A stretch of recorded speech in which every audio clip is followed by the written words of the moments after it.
Mayor Aricos laing isyo kay kagahapon gitubag na gyud to ni si CTO Chief Raquel Arce katabitang nagsunog og uniforme sa enforcer nga nag-viral gani to unya imong gani ningon ikaw mismo ningon wa gid ang quota system wa gyud ka magsugo even si Raquel ningon sang wa magsugo but wa tubag ni Raquel ang kanang giingong overprice sa kanabang overprice sa uniforme nga matud pa na grabe kay kamahal unya unsa may paagi nimo sa sunod ani luna bay clothing allowance sila time to time hatag na murag yearly man na ang paghatag unsay paagi nimo ani kay murag na mo viral man to ato lang tan-awon kay ang naitabo magod na ay certain purchases na dili kuno kinahanglan og bidding karon ako kabaluhan na nga kinahanglan na mo palit sa buto na lang.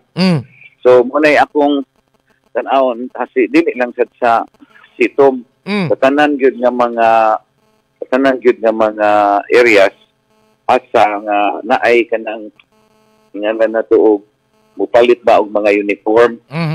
So bahala na tag ang ato mga uniform di man kayo mahal tag 400 naman. Bitaw? Pero kanang wapo-wapo po siguro 500 okay na kayo. Kay murag mao ni imong advocacy nga even si ang kanang mga ubang mga season diha nga nakaila kay nimo di man gyud ka gusto ani may tabo ni.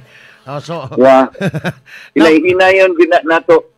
Ka inaan nga dali kay daghan man gud kayong mga purchases nga atin si buok by the city guna ka department.